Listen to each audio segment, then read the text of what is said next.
negative cosine x. Okay? We can rewrite it something like this.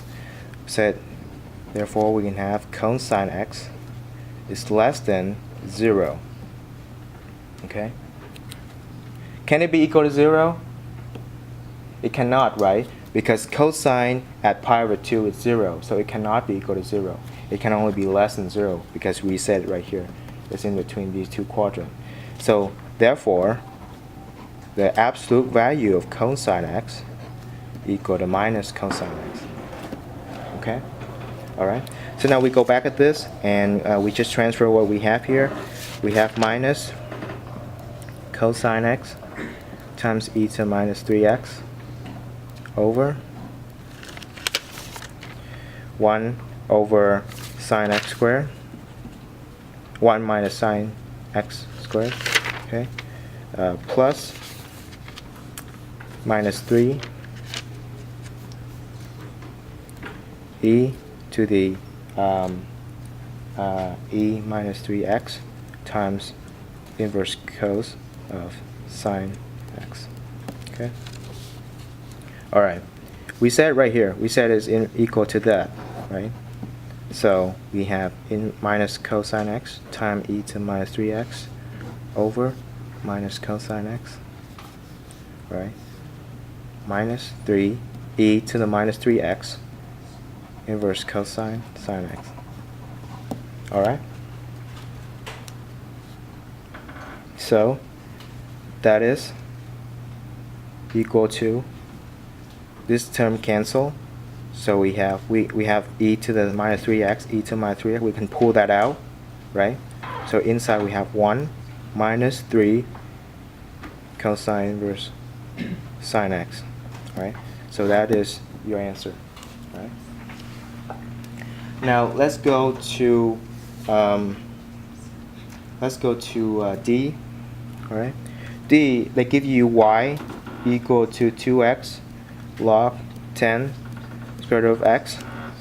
Now we said it in the general case, if you can refer back to A here. We have a general case that log base A to some function b equal to ln of b over ln of A. So that apply for this as well. So we can somehow rewrite it, all right? So we can rewrite it as this. We can rewrite it as 2x times ln square root of x over ln of 10. Okay.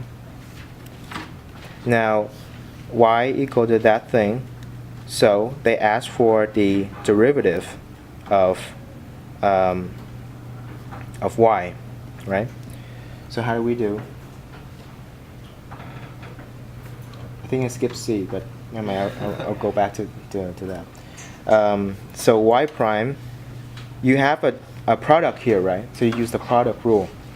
So derivative of that is 2 times ln x ln 10 plus 2x, keep that same thing, derivative of ln square root of x, which is 1 over square root of x times, this you can think of as x to the 1/2, right?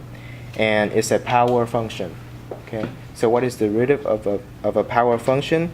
The derivative of a power function equal to the power, the constant power, times that same thing, but minus 1, right? Okay.